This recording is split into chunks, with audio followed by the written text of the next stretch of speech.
बिस्मिल्लाहिर्रहमानिर्रहीम। अस्सलाम वालेकुम। आज हम बनाएंगे मटन रान स्टीम और आज हम बग़ैर ऑयल और बग़ैर घी के इसको बनाने वाले हैं। इसको मैंने बहुत अच्छे से धो लिया है। धोने के बाद खुश कर लिया है। जिन लोगों को चिकनाई पसंद नहीं है या कोलेस्ट्रॉल का जिनको मसला है और जो लोग घरों में डाइट पर हैं उनके लिए ये रेसिपी बहुत ही ज़बरदस्त है।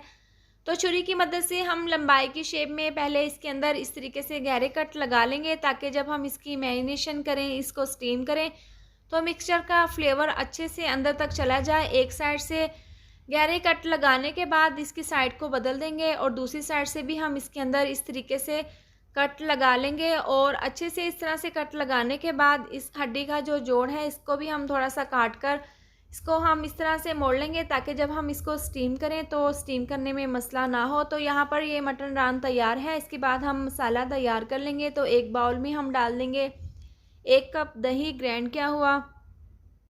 इसके साथ ही 1 चम्मच भरकर कुटी हुई लाल मिर्च इसके अंदर डाल देंगे, 1 चम्मच पिसी हुई लाल मिर्च और 1 चम्मच हल्दी पाउडर।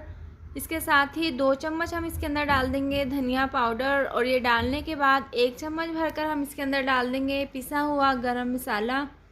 से बहुत ही अच्छा सा टेस्ट आएगा मिक्सचर में। और ये डालने के बाद 1 चम्मच भरकर हम इसके अंदर डाल देंगे पपीता पाउडर। ये गोश्त को गलाने में मदद देते हैं। ये डालने के बाद 1 चम्मच हम इसके अंदर डाल देंगे दाने वाली टाटरी। आप यहाँ पर पाउडर वाली भी डाल सकते हैं। और ये डालने के बाद 2 चम्मच हम इसके अंदर डाल देंगे लहसुन अदरक और सब्ज़ मिर्चों का पेस्ट। अगर आपके पास पाउडर वाला है तो आप वो भी डाल सकते हैं। और 4 चम्मच हम इसके अंदर डाल देंगे चिली सॉस। इसके बाद 4 चम्मच हम इसके अंदर डालेंगे सोया सॉस। इससे मिक्सचर में बहुत ही अच्छा सा टेस्ट आएगा। और 1 चम्मच भरकर हम इसके अंदर डाल देंगे टमाटो केचप। ये तकरीबन हाफ़ कप है। ये डालने के बाद 3 से 4 लेमन का रस इसके अंदर निचोड़ देंगे। और लेमन का रस डालने के बाद हम इस मिक्सचर को अच्छे से मिक्स कर लेंगे। यहाँ पर हम पानी नहीं डालेंगे क्योंकि हमने मिक्सचर को गाढ़ा रखना है। तो हम इसी तरीके से हम इसको अच्छे से मिक्स करते हुए अच्छे से मिक्स कर लेंगे। मिक्सचर को हमने बहुत अच्छे से मिक्स कर लिया है। और आधी चम्मच हम इसके अंदर डाल देंगे फूड कलर और ये डालने के बाद अच्छे से मिक्स कर लेंगे। इससे बहुत ही अच्छा सा कलर आ जाएगा। और अच्छे से हमने मिक्स कर लिया है। नमक हमने शुरू में नहीं डाला था तो लास्ट में हम 2 चम्मच भरकर हम इसके अंदर नमक डाल देंगे। और ये डालने के बाद दोबारा से हम इसको अच्छे से मिक्स कर लेंगे। बहुत ही ज़बरदस्त ये मिक्सचर बनकर तैयार हुआ है। और अच्छे से मिक्स करने के बाद हम मटन रान के ऊपर ये मिक्सचर लगा लेंगे।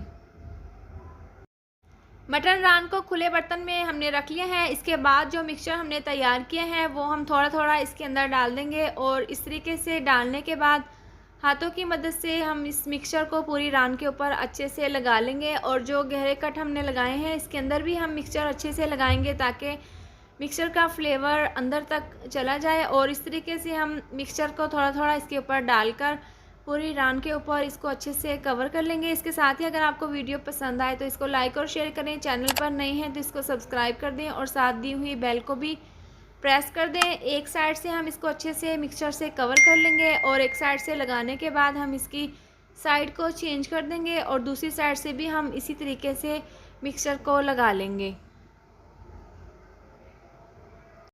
तो यहाँ पर मसाला हमने बहुत अच्छे से लगा लिया है। इसके बाद हम इसको अलहदा बर्तन में रखकर और इसको कवर करके तकरीबन 6 घंटे के लिए रेस्ट के लिए रख देंगे। तो यहाँ पर हमने इसको अलहदा बर्तन में निकाल कर शीट से अच्छे से कवर कर दिए हैं और इसको हम 6 घंटे के लिए रेस्ट के लिए रख देंगे।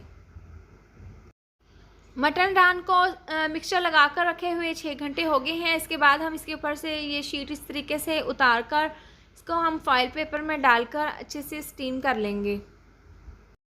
इसके बाद टेबल के ऊपर फॉइल पेपर रख देंगे और मटन रान को इसके अंदर इस तरीके से रखने के बाद फॉइल पेपर को हम चारों तरफ से अच्छे से कवर कर लेंगे ताकि जब हम स्टीम करें तो ये अच्छे से स्टीम हो जाए। और इस तरह से चारों तरफ से हम इसको अच्छे से बंद करके इसको अच्छे से पैक कर लेंगे। और प्रेशर कुकर में 2 गिलास पानी डाल देंगे। पानी डालने के बाद इसके अंदर सुराखों वाला स्टैंड रख देंगे और फॉइल पेपर हम इसके अंदर इस तरीके से रख देंगे। और छुरी की मदद से हम इसके अंदर इस तरह से 5 से 6 कट लगा लेंगे ताकि जब हम स्टीम करें तो ये अच्छे से अंदर तक स्टीम हो जाए। और इसके बाद प्रेशर कुकर का ढक्कन बंद करके हम इसको चूल्हे पर रख देंगे और 15 मिनट के लिए हम इसको तेज़ आंच पर अच्छे से पका लेंगे। और जब इसका वेट चलने लग जाएगा तो हम नीचे से आंच को बिल्कुल स्लो कर देंगे। स्लो आंच के बाद हमने इसको 2.5 से 3 घंटे के लिए स्टीम कर लेना है।